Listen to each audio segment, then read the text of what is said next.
Be a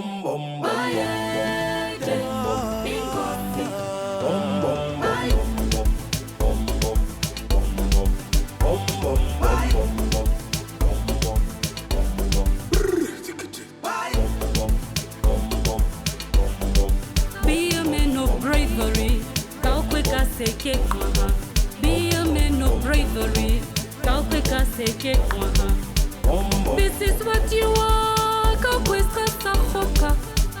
This is what you are, how quick I say.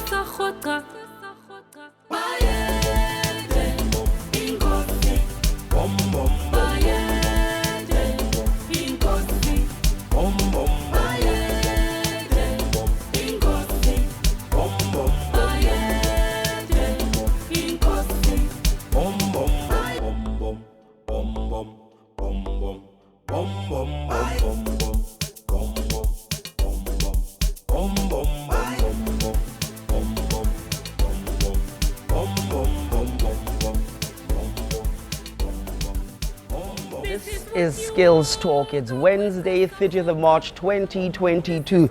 Coming to you live from our studios, or actually from the conference hall here at the Dome in Swakopmund. It's the pleasure, Namibia and the world, to tonight's show. As you know, the World Skills has started. It's World Skills Africa Swakopmund 2022.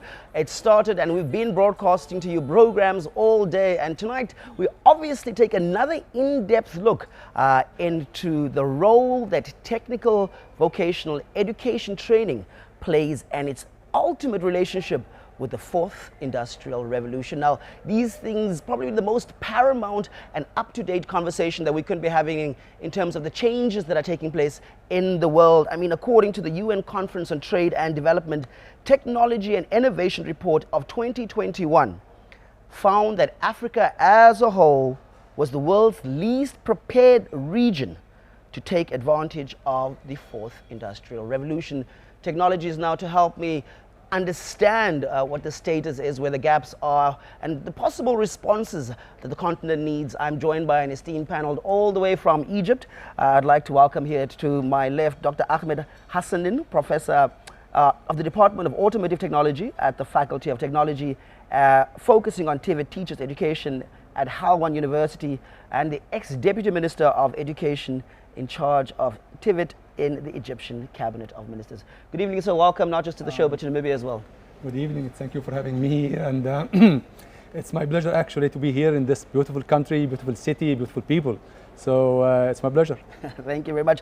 Next to him, it's another, I think, master of the trade, Mr. Mohammed, Hamid, who is the chairman of the African Union Commission, TVET Cluster, and senior manager at the Global Partnerships at Cisco Corporate Affairs, and is based in South Africa. Thanks. It's a pleasure to be here, and look forward to some great interaction. No, definitely. Then we have a homegrown person that we have exported to the United Kingdom. That is Mrs. Hambeleleni Abisai, the Director of Training at Making Education a Priority, based in Manchester, UK. Welcome back home. Thank you. Well, Namibia, as you have heard, the training or the topic tonight is the role that technical vocational education training plays in the fourth industrial revolution. Now, Dr. Ahmed, why are we having this conversation? Why? It's a big question and a difficult one. But you know, the fourth industrial revolution is just overwhelming the whole world now. So, and everybody should get ready for it. Either education, industry, trades, whatever. It's everybody is involved actually, and we need to speak about it first and then act to get ready for it. But it seems, you know, we might be somewhat divided, Mr. Hamid, in terms of the disruptive nature of digital transformation to what we're used to. Why must we acclimatize as fast as possible? It's because if you look at where industry is now, so industry needs certain skill sets. For example, if we had to go back to the second industrial revolution, we moved into that. At that time, industry was saying that we need engineers to develop and manufacture refrigerators, fridges. And education at that time said, but why? Why you're not going to have that many fridges around. Not every home is going to have a fridge, right? But look at us today. Is there any home that doesn't have a fridge? You have fridges in almost every home, right? And you need those engineers at that time to make sure that we have them in every home today. The same thing we are saying today. This is what industry is saying. We enter the fourth industrial revolution. These are the skill sets that we need. We need you to be able to produce those skills so that we can take the rest of the world into the fourth industrial revolution. The first world has already done it. They've already, if you look at the vocational training sector, the digital transformation has already happened. The focus is on vocational training. Africa is the one that is slow to catch on and transform into this whole new demand for digital skills. So what is the consequence of not catching up? We'll be left behind, right? I mean, how does that distort our reality? What does that mean in terms of access opportunity? It means, once again, if we want to be competitive on the international market, then we're going to be lacking in those skill sets that we're going to need to be competitive. That again means that we will still be the developing world or the third world. We're not going to be catching up with the rest of the world. Our people are going to suffer. Although we may have, yes, a youth surplus which we can export to the rest of the world because they have a lack of youth, we have here an opportunity to upskill our youth and use our skill set as an export to the rest of the world. And okay, it's a completely different conversation already, where we can also influence the rest of the world. I think we'll get there, but I think it's an important conversation. We'll leave it in the parking lot for now. Madam Abisai, talk to us about, again, continuing from this developing context, the urgency around this, but are we ready? Where are the needs? What do we need to fast track, leapfrog? I don't think that Africa is ready, and that is evidence in the UN report. And I remember visiting the regions of Namibia, the northern part of Namibia, during COVID, and visited the regional office, the education regional office, and also some schools. You could really see that time they were not open. You find maybe 2 or 3 teachers who are preparing some homework to post it to the learners.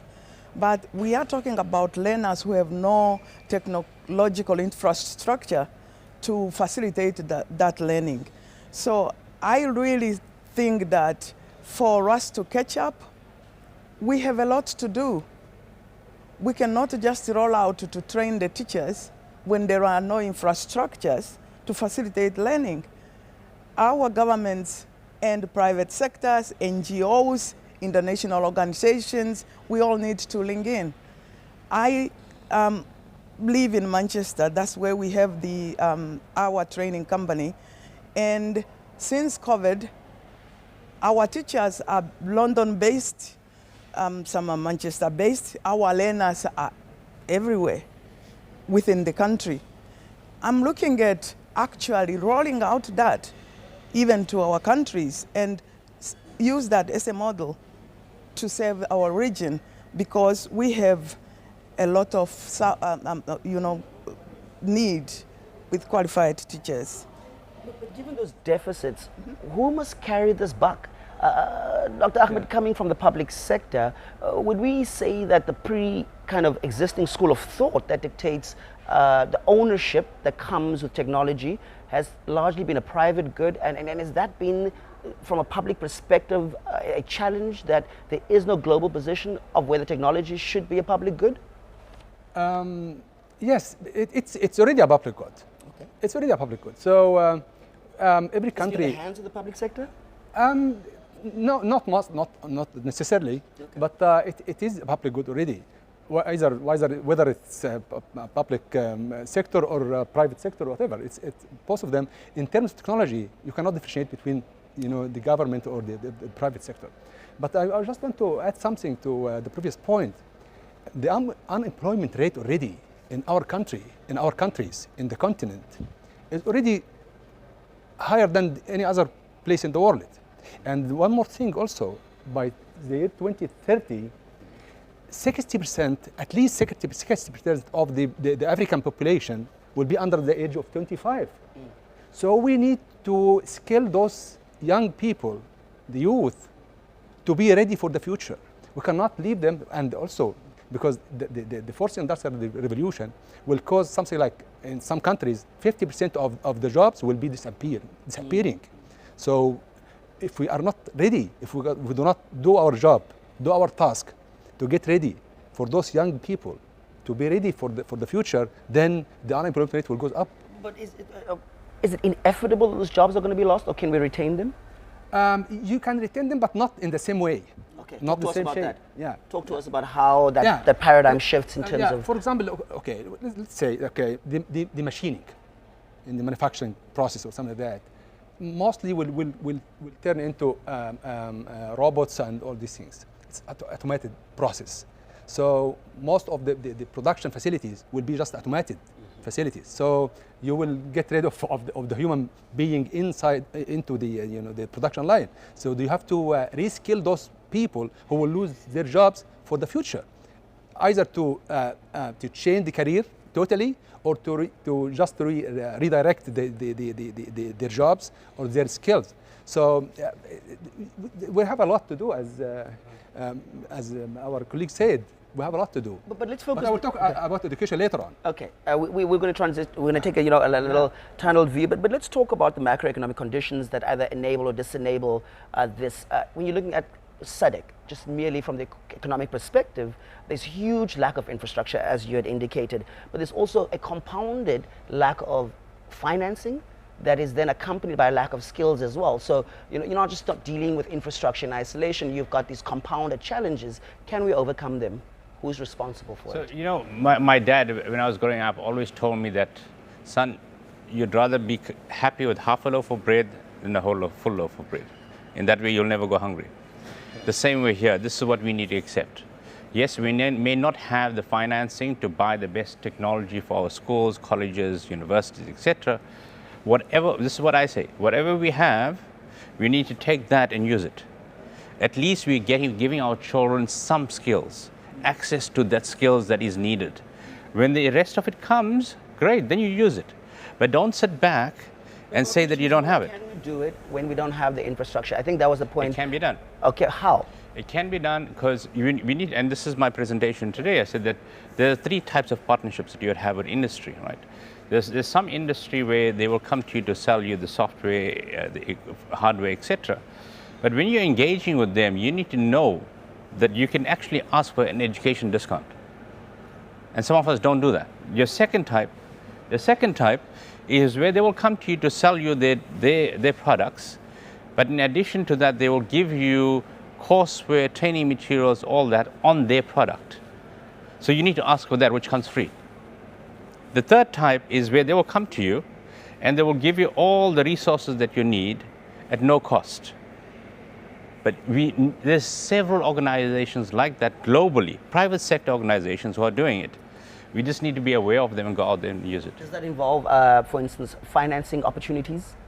It's in-kind contributions, very much in-kind. So it'll give you the resources you need. They cannot pay your salary, definitely not, right? Because that's an ongoing expense. You need to manage that ongoing expense as government. Where do viewers that are listening access opportunities like that? Is it through government, through civil society, partnerships, so that it can really become a practical step that we can take towards addressing these challenges? So as AU and NAPAD, we have a website that's called Abisai, right? It was developed with CIFA, and everyone has access to that website. You go there, all those resources on the website. Thank you. That's really how we like to do it, get down to the action that's required. I think what's become apparent, Madam Abisai, is also this concept of what we spoke about last night, lifelong learning. But now we bring another compounded interest here, which is with technology. Are we as humans prepared to share that learning space? Does it give us anxiety? Do we feel like we're not significant enough in this process when we're working with technology? And how do we mitigate those types of risks? Technology, it's an enabler. It facilitates learning. Once we have technology in place, you can actually even have a mentor across the Atlantic Ocean who can mentor someone here. don't believe that. What do you say to the ones that don't buy into that concept naturally? How do they have a shift in mind to come onto your side? How would you mobilize them onto you? What did you tell them? What do I tell the teachers? Or that don't necessarily agree with that technology is a natural enabler. What do you say to them? I think COVID has become an evidence that no matter how much we were in denial in the past, we have come to really open up during COVID, because we have seen school close, and we have seen that it was only through technology we can facilitate learning. Yeah. And without technology, you cannot facilitate learning unless if you tell me, if you are an educator, you want to retire, because there is no way you can facilitate learning when all the schools are closed without technology. So that on its own make educators to speed up the need to learn to use technology. That's quite convincing. If I was on the other side, I'm definitely on your side right now. But talk to us about the model of how you did it in Egypt, obviously with your experience also within an academic institution that focuses on that. What are the key components when it comes to teacher training and ensuring that we have this enabling relationship with technology? In fact, it's not only teacher training, it's also curriculum reform, and the whole process actually has to be reformed in terms of to address the new needs for the fourth industrial revolution. And I would like to talk about that point in two scales actually. We have the technology, the fourth industrial, the 4IR, they call it. It's okay. We are living in right now, but I mean when we talk about the scale of manufacturing or industry or whatever, I think we still have time to cope with the fourth industrial revolution in the industry part of things, because it's not tomorrow, and also it's not the same country or every country does not have the same issue. So it depends on the degree of the modernization and the degree of industry or the economy and something like that. So industry wise, we might have some time to deal with the issue. It's not tomorrow. But in education, because you do not educate people today and they go to the market for tomorrow, they spend at least 10 years or something like that in the educational system. So you need to start today, you need to start yesterday to get those students ready for the industrial revolution era. And maybe the fifth one is coming. So we need to start actually yesterday, as I said, to start on the system itself. It has to be technologically enabled. It has to be enabled technologically, and the organization, the educational organization like schools or universities or faculties or whatever, they have to be ready technologically in the management of the system and also in the whole process of education. And more important is two things: the curriculum and teacher training. The curriculum has to be upgraded also very soon to include all these kind of future jobs, future skills, and because if we do not do it now, then our students will lack very necessary skills for the future, and also the teacher training. If you upgrade the curriculum, then if you don't have teachers who are already trained for this curriculum and for the fourth industrial revolution, like artificial intelligence, the cybersecurity. How were you doing this in Egypt as even the deputy minister? We just started to do it. It's not like it's just like started, and also the coronavirus just collapsed everything, and it helped us in some sort of things. But because we were not ready actually before it, then everybody is just in hesitation and uncertain decisions. So, and it's not only Egypt; it's everywhere in the world. Education is the most suffered sector from the coronavirus because of we have to go online, and we don't have the infrastructure, we don't have the training, and we don't have the society ready for that. So that's why we suffered. So too much things has to be done there. That's the question. So yeah, let's talk about these too many things, and how does it more importantly, how do we make it systemic? how is it not subject to a champion within the government? And then once, there's a change there, the priorities shift. How do we make these interventions systemic, given the high stakes that you're speaking about in terms of significance of lives and livelihoods? How do we raise those stakes? So just coming back to an example where it has happened already, it's your neighbor, South Africa. South Africa has a TVET curriculum that's now 4IR already. They've done it over 2 years. Every single child, even a child who's studying hairdressing, is going to learn what is the Internet of Things. It's going to be taught in Python programming. So a hairdresser is going to learn Python programming in South Africa. So there is a country that has done it on the continent. And if you want an example, it's already been implemented. It was implemented. Right? You can follow that example. How do you make it systemic? I think there's a need for your curriculum in vocational training to be agile. Right? Agile. You got to make sure that the framework is agile. Why? Because technology is going to change rapidly. Yes. And if you don't have an agile curriculum that can change with times, then you're going to have an issue where you're going to be stuck in the past and not cater for what the demand is now or in the future. So agility in the way you put together that curriculum itself is going to be critical. But aren't systems naturally rigid? That is the challenge. Yeah. That's a problem, right? It is rigid, but if you go, once again, I'm going to use South Africa as an example, go and look at that curriculum. How do you create that loose coupling?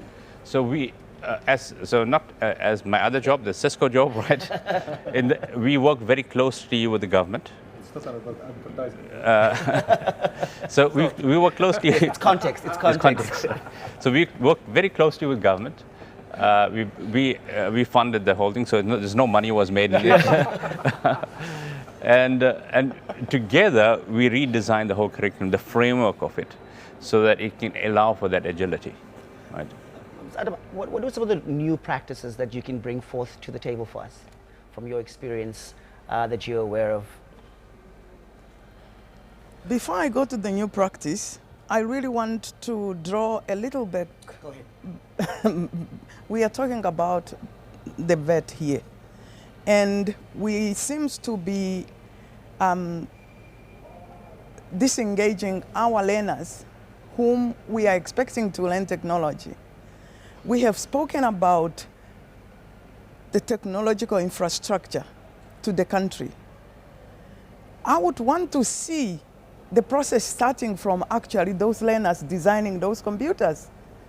Because if the people who have the technological resources, if we can enter into partnership with them, and we start with our needs, not from training only the trainers, but actually developing our tomorrow resources, which are our learners of today. Because if we have a 5-year, 10-year plan, by the 10 years, all the computers that we will use in this country would have been designed by our young people. It creates jobs, knowledge and skills, and also it makes our, student proud. They have a purpose tomorrow, and they are role model for those that are coming. So we should honestly really look at strategic way of tackling this education in terms of this challenge of technological infrastructure. Because I really do believe that our young people are very smart. When it comes to technology, I also want to see Namibia education making use of the reverse mentoring.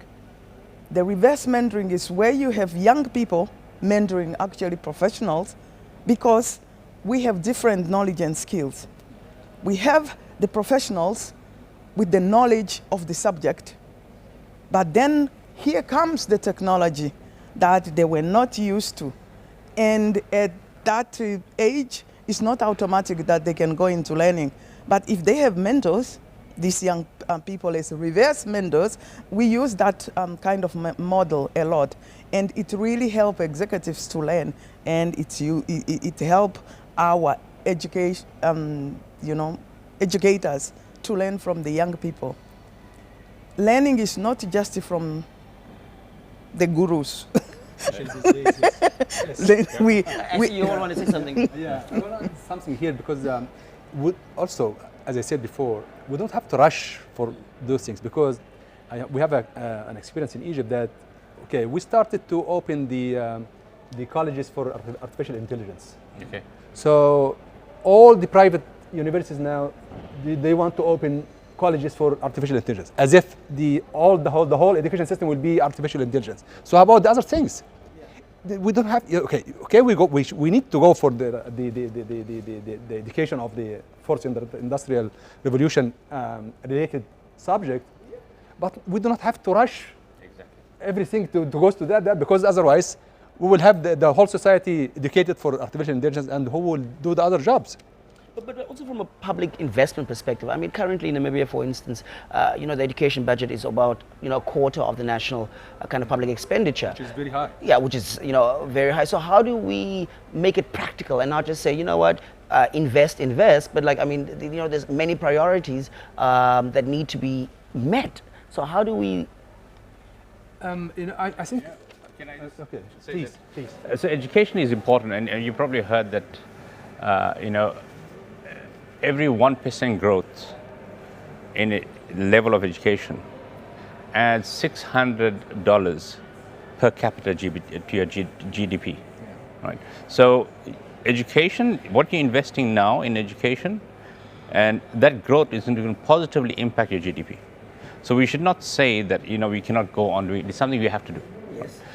That growth that you're going to get, that 1% every year, as it grows, is going to benefit you in the long run. So that I think is one thing that has to. It's a certain basics that has to go on. Greater investment, a greater portion of the public cake must go towards you it. invest in the future, actually. That's what you're doing. Invest in the future. Okay. What about the other needs as a public policymaker? The education deserves to have not only 25%. If you can give it 50%, you should give it, because the education is not just like a project. It's a service. It's the right for people, and you have to give the right as it should be. So 25%, I think we have to encourage the government, the Namibian government, because they are doing a good job on that. And the education can't wait. They cannot wait until you have the resources, and the investment for the future for those guys. And it's rewarding, actually. It's rewarding. But not tomorrow, but after 10 years, but it's rewarding. If you don't do it now, then you will lose, because the slogan said the cost of ignorance is much more the cost of education. Mm-hmm. If you do not do it, you will pay much more because you do not educate your people. Okay, so basically we should have a long-term perspective in terms of public expenditure. That's it. Typical example, Malaysia.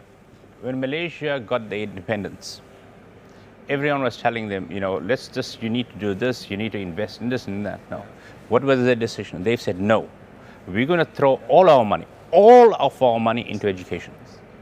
Look at Malaysia today. Tell us. The currency is one of the strongest in the world. Right? The economy is one of the most stable economies in the world. The people are living an amazing life in Malaysia. That's all we got to do. I can see you are breathing very heavily. Please give us your insights. I want to see our VET shifting from just providing the service, but actually become a social enterprise, because we have all our learners producing. We should aim that our learner produce a higher quality that can end up in a market. Because when I look into some of the universities today, you have universities actually producing products that are going throughout the world. We should build our strategy with that kind of thought. I'm not saying that that's, rushing to tomorrow, but if we have that thought and our strategy includes that in the long term, by this year, we have already included, I I like that, because my question was going to be, what are the returns on our investment in terms of how you, like you talked about, you've pitched to us gratefully, but you know, the public wants to see some returns. You've been in this position. What are some of the highlights that you guys got from your One of the issues of the education system, it's not rewarding tomorrow. Yes. When is it? No, it's when your students get graduated from the system. Like, okay, when you start today, then you have to wait on 12 years, at least 12 years, to get the reward of those kids. But you know, nations does not work on a daily basis. They have to work for decades. This is the education is what it's all about. So it's an investment for the future, for your people, for for everything actually. So you don't have to expect that the rewarding from the education is going to be tomorrow. No, this is not going to work. You know, it's interesting. Last night I interviewed the president of World Skills International, Chris Humphreys, and he had in his opening speech he spoke about, you know, it's not just about the skills, it's also about the innovation and the entrepreneurship that comes along. And I asked him, are you selling us dreams? So talk to us about how, because for me sometimes it seems like TVET is there to go get a job rather than to be maybe the possible one that creates job for the others who haven't had TVET exposure.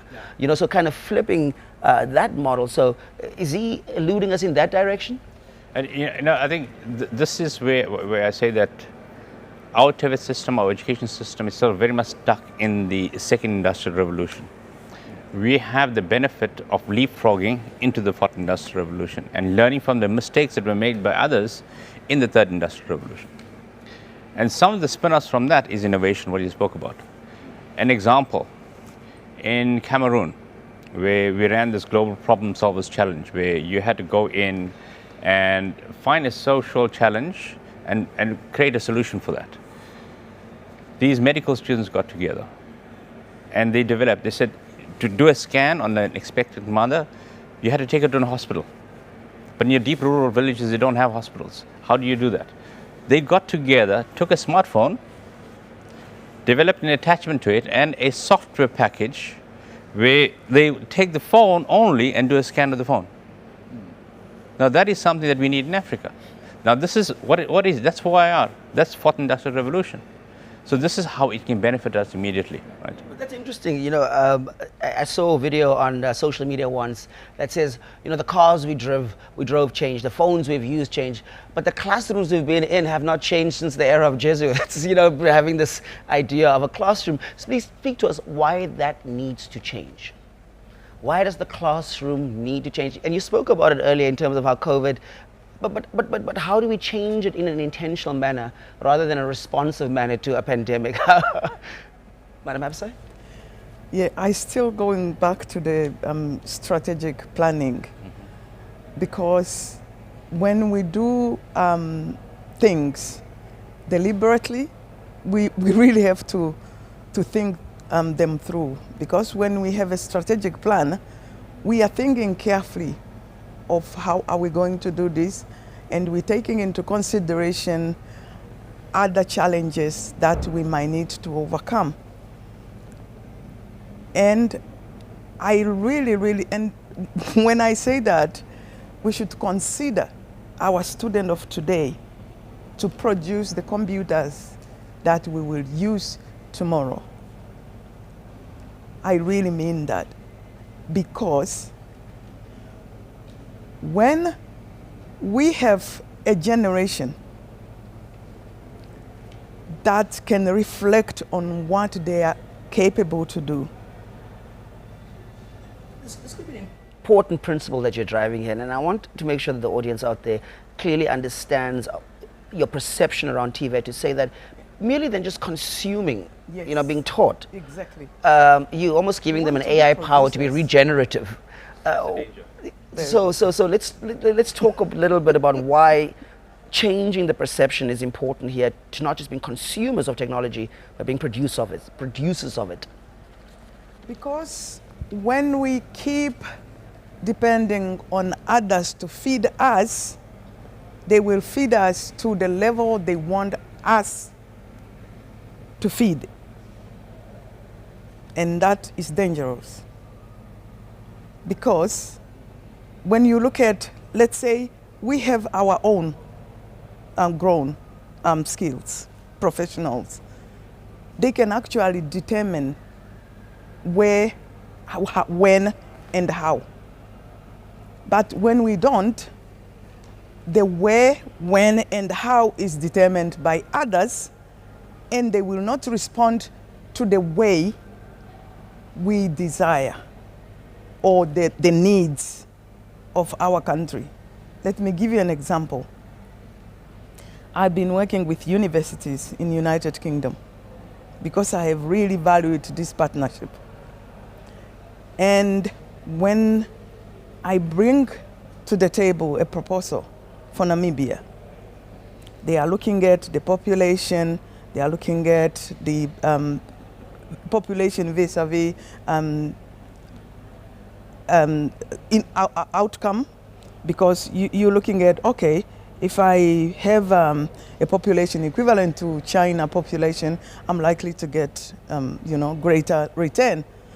So then you are left behind, abandoned, just because they are also looking at what is in for us. What is in for us? If there is no greater in for them, then you're always left behind. That's why we don't have resources today. We're not going to talk about technological colonialism as a topic today, but let's speak about the ownership aspect that you're speaking about. Who's responsible for what? I will tell you something, because there is a Chinese slogan on this. They say, do not give a hungry man a fish, because he will ask you another one. But rather give him, teach him how to fish. And we have the fish here in Namibia, of course. So if he learn how to fish, then he will eat every day what he wants to eat. This is the same thing like our colleague said. If you just consume the technology or use the technology from somebody else, then you will depend on him. If he just stopped it, then you will get lost. That's why you need to produce your technology. So I always tell my students that I like even the very, very ugly, sorry for the word, car you do in our workshops. Very, very, very essential things. But you will be able to upgrade it. You will be ready to modernize it or to improve it. But if I give you, one Mercedes, sorry for the advertisement. For branding. If you give him the most recent car in the world, then he will just know how to drive it, but he doesn't know anything about it. If it's broken, then he'll get lost. That's why we need to have the technology, not only for the fourth industrial revolution, but for everything. For our foods, for our industry, for our trade, we have to have the know-how of everything. But we're talking about essentially owning these things, right? By producing them, putting where we are and where we want to be in terms of that ownership. Who must take on what role, and what's each one's responsibility in this ecosystem? Okay, go ahead. I think so.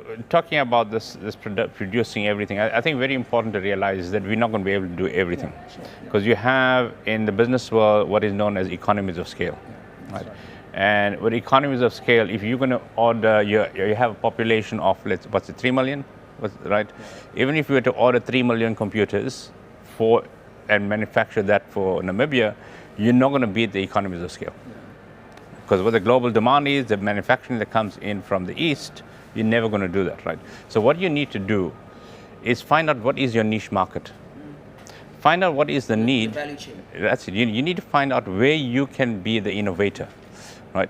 And where you can use technology to help you with that innovation, so that IP, that intellectual property, belongs to you. It's not the manufacturing where the money lies.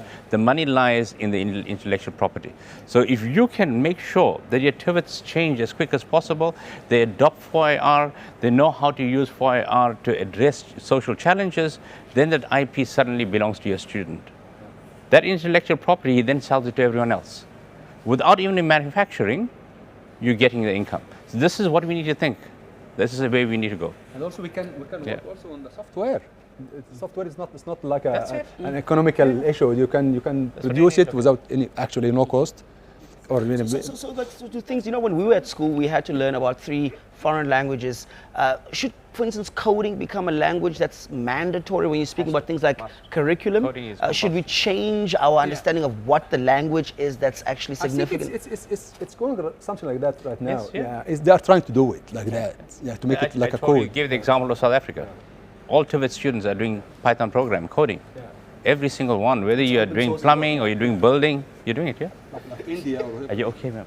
Okay, so maybe as you can see, we're having a great conversation here around what it means to introduce technology in the TVET space. We obviously going to finish this conversation right here, and what that means is we're going to get concluding remarks from our guests. Time is about to be up. We've had a great conversation. You know, people are not going to remember everything. What is the 1 or 2 things that they have to remember and take away from this conversation? For me, it's the education has to respond very quickly to the fourth industrial revolution. The curriculum has to be upgraded, reformed, and also the teacher has to be trained, and the whole society has to address the issue everywhere in the society. So everybody must share the responsibility. Yes, it's a stakeholder issue. Everybody has to be ready. So, from my perspective, with my experience in South Africa, having fought for our freedom, is to say that education is what is the true freedom, right? And if we want to ensure that our children are free moving forward, we have to look at the vocational education, and that is how we can get the freedom of our children. Okay, so, Madam Abisai, what do you think? I really, in just a contribution to what my colleague says, really, I look at that it is very important to be independent. We need to really, really work on ownership, intellectual property, but also physical properties. And to take our education forward within mind of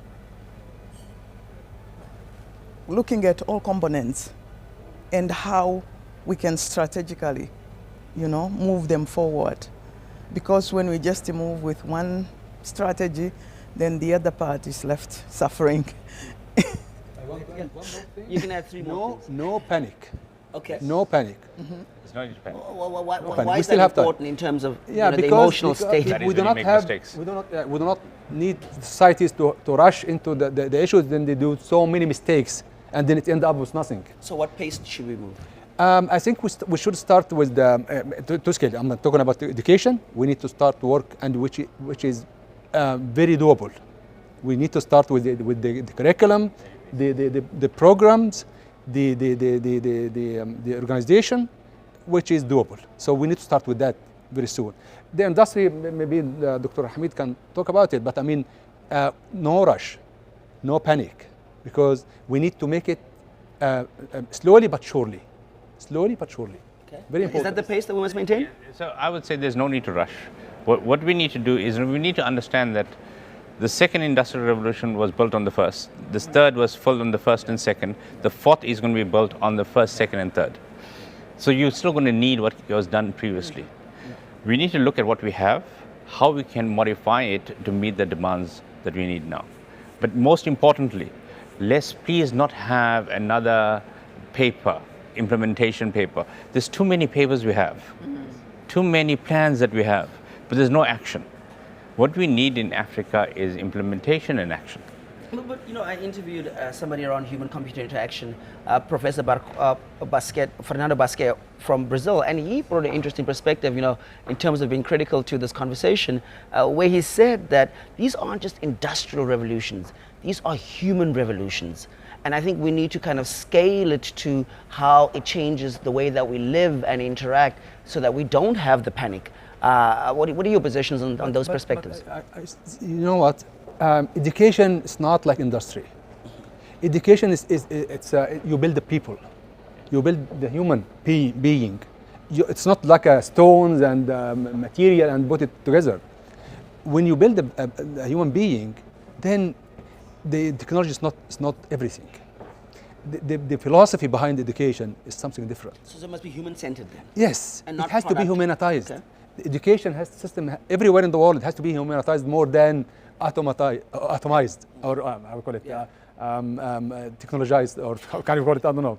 But I mean, it has to be more human inputs than the technology. When we speak of fourth IR, we think of, and we speak of AI, we're speaking about, blockchains and all of these types of simulations. We don't necessarily think about the person. What does that do to the process of technology and its relationship to TVET?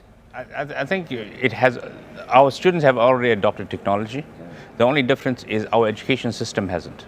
For example, when a lecturer goes in front of a class, he no longer only has the class that's in front of him. He has an audience within an audience, because each of those children are on Facebook, they're on Instagram. If that lecturer says something, a video is being taken and shared with everyone else. So they've already adopted technology. We haven't moved at the pace of our children, their adoption of technology. Do we have a lack of understanding of the learning process when it comes to the relationship between technology and TVET? Oh yes, if you look at learning now, and if you look at how, you can go to YouTube. If I want to know how to change the, let's say the air filter on my car, cars don't have air filters, I don't know, they still have it, I'm not sure, on a car, right? All I do is go and watch a YouTube video, and I can do it myself, right? So our children are now learning not from reading, they're learning from looking and listening. For the TVET system, it's going to be a little bit difficult and different than the traditional education, because the practical things, the workshops, and But as we said, as we saw yesterday and today, people are working on the simulated augmented reality. They bring the real workshop into the classrooms, and also the virtual realities and the virtual labs. It's responding. The TVET is responding already to the fourth industrial revolution, but still, it's not everything. We need to work in parallel on all of these things, not to just go for technology and leave the other things behind, because it might be more important for education. And also, as I said, even for the industry, and every country has its own context.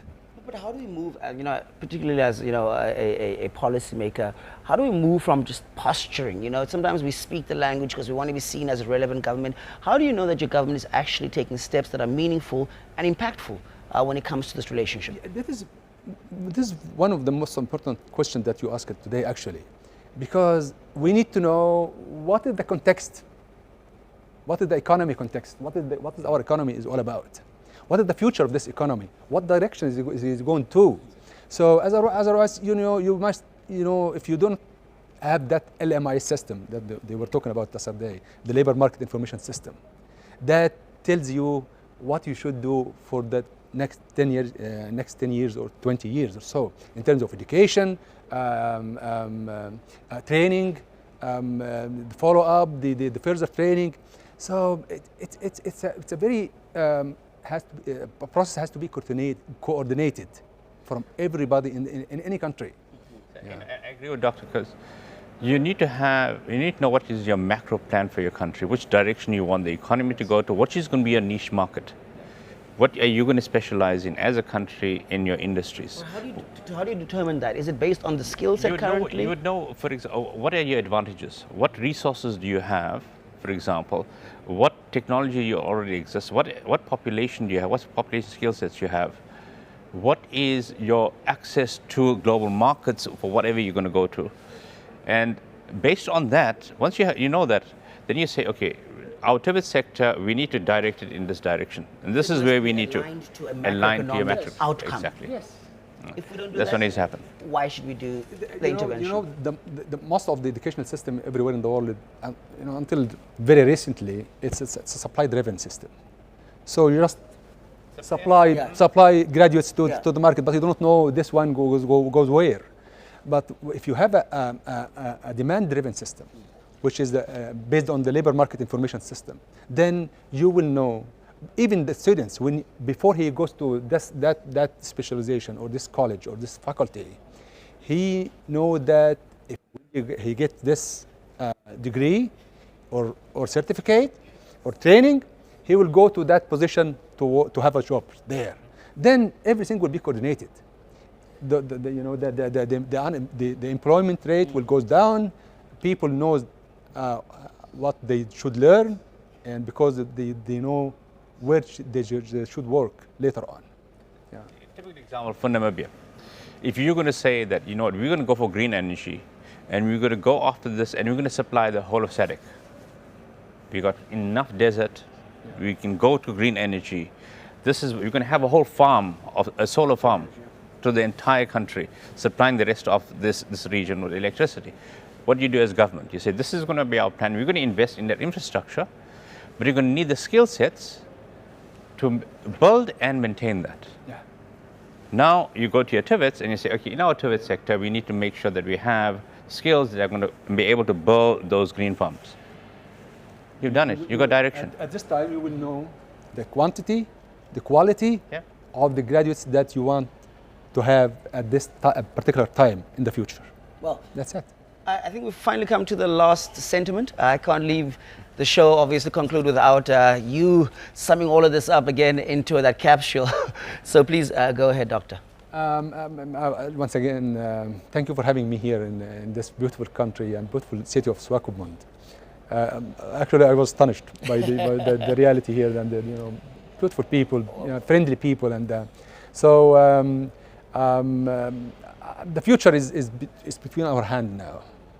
So I'm very sure that I got the honor today to meet Her Excellency, the Ministry of Higher Education, and I can see that the government are just like trying to do whatever they can for the future of the Namibian people, and it's actually our responsibility for our countries, for our continent, to put it very big step into the future. Thank you very much for being here with us. So I think you guys are very fortunate.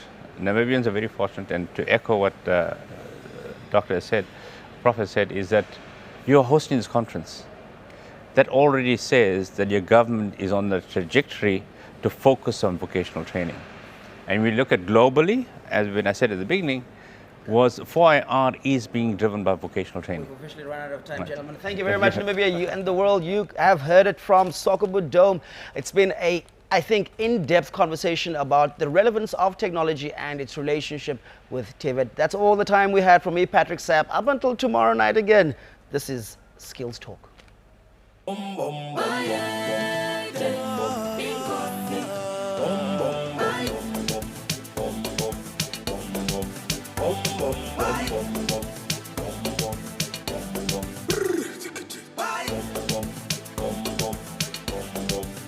a man of bravery, be a man of bravery, this is what you are, this is what you are.